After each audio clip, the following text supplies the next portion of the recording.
Hey, what's going on, everybody? This is Michael Taylor with Crossing Aces Media.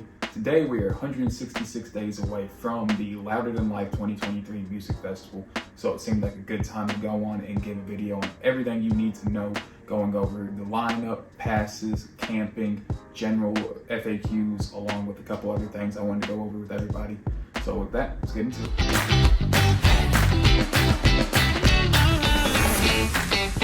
As always, if you guys enjoyed the video, please make sure to like, share, and subscribe for more future updates with the Louder Than Life Festival. When it gets closer to time, I'm going to upload a couple more last-minute updates that everybody should need to know.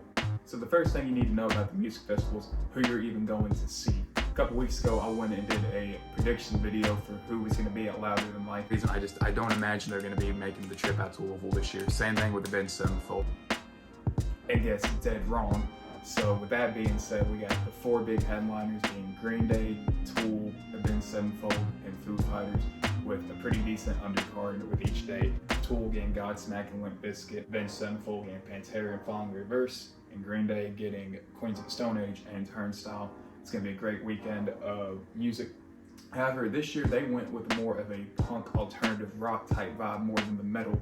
We get some metal vibes in there with 311, Code Orange, Megadeth especially, Wage War, a few other bands in there, but it's really punk heavy. And I'm 25, so I grew up in this era of Asking Alexandria, Pierce the Veil, Parkway Drive, that kind of stuff. So I'm very excited to see this year's. It's kind of fit for me and my generation.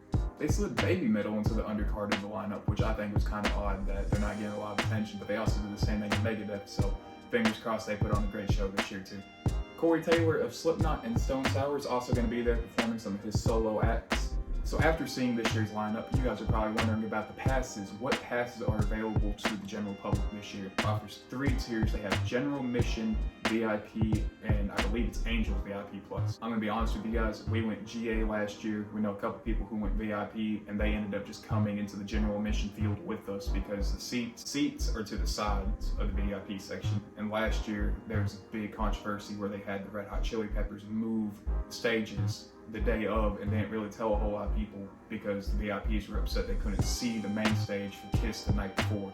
If you guys are looking to get VIP, I would buy them personally just for the quick access to the venue and private restrooms, air-conditioned restrooms that are cleaner instead of a porta potty.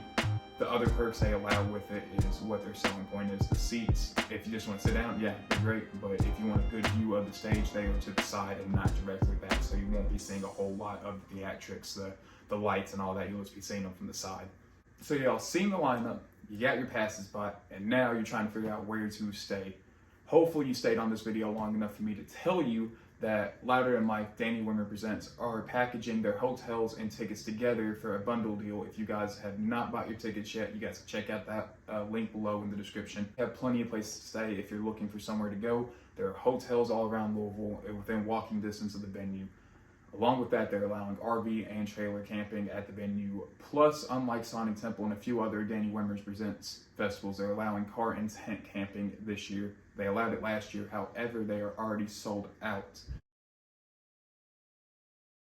They do have an official trade program that I'll put the link below that you guys could possibly buy some aftermarket tickets. Hopefully get that figured out. And if you're like me and don't have an RV, you can download the app Outdoorsy and rent an RV for the weekend and drive it out there and be able to camp out with the rest of everybody. Next up is what you should wear to the event. I know a lot of people are not from Louisville, however you want to pronounce it. I know a lot of people aren't from the area, so they don't know what to expect in the middle of September. The weather is typically nice, warm, sunny days during the middle of the day. We went last year, we're from the area.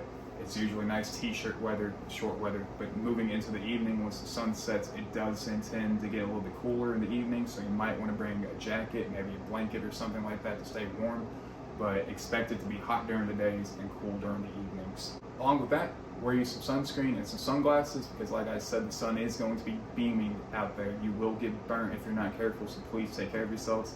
Along with that, please wear closed-toe shoes. You don't want to get your toes stepped on in the middle of the event. It's just a bad vibe for everybody, so wear closed-toe shoes. So what can you guys bring and not bring into Louder Than Life this year?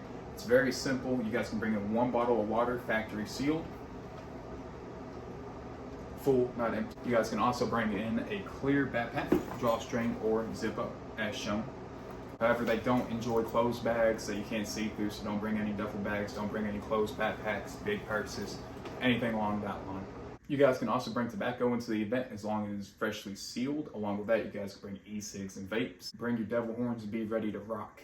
You guys can also bring earplugs into the event in case the music does get a tad bit too loud. And if it does get a tad bit too loud, you guys can also bring some headache medicine, ibuprofen, Advil, anything you guys prefer. And if you guys need to bring prescription medicines, please make sure they're in the correct bottle with your name on them going in. Along with that, no outside food or drink is allowed unless it's for medical emergencies, in which case enough for one person is allowed into the event. So a few other general FAQs that a couple people do tend having are exactly what is the layout? What's it going to look like when I get there? I'm going to show a quick photo on the screen real quick of what the map is going to look like.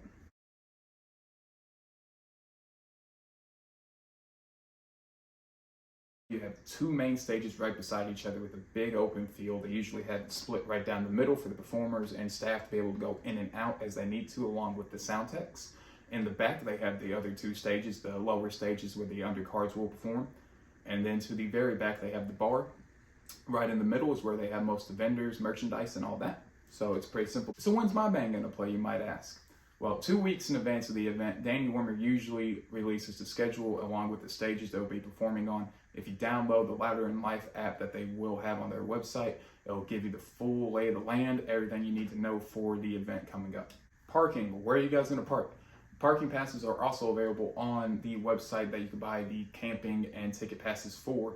I will go on and tell you guys, last year when we went, we heard a lot of people say it took a long time to get out of the parking lot. Unfortunately for them, fortunately for us, it only took us about 10 minutes to get out of the parking lot. It just depends where you park and what section you park in. But if you guys need to, you guys can go on and buy the parking passes. Link will be down below. I believe they accept cash today up to, do not quote this video, don't show the parking attendant, but he said I could pay cash. I don't work for the event. I'm just doing this for fun, so take that for what you will. Go on and get your parking passes if you need to. Guys, there's not re-entry into the event. Once you get in, you're in until the end of the day unless you have camping passes. If you have camping passes, you're allowed to go out to your tent, RV, trailer, whatever you're camping in, get what you need and come back in. However, if you guys are camping, you're not allowed to take the car, RV, whatever you brought, out of the fairgrounds until the end of the weekend. So if you guys have not attended the events before, they usually give out these wristbands with little barcodes on them that you program your debit card, credit card to, and that way you don't have to carry your wallets, cash, anything like that. When you go to merchandise, food, you just scan your bracelet and it'll be taken care of. However, last year when we went, the merchandise stand was having a little bit of a problem with it, so we had to pay with cash. Just be prepared for that. If you guys want to see what last year's was a little bit more like, I'll put that video below too of recapping and showing highlights. So that's everything you need to know for Louder in Life. It's 166 days away, and each day we're counting down. Hopefully we get to see a whole lot of you guys out there holding your devil horns up. If you guys enjoyed the video, please make sure to subscribe for future updates. I will be posting videos closer to the event with last minute updates, along with recapping and highlighting the event afterwards. Other than that though, this is Michael Taylor, and I hope you guys have a great day.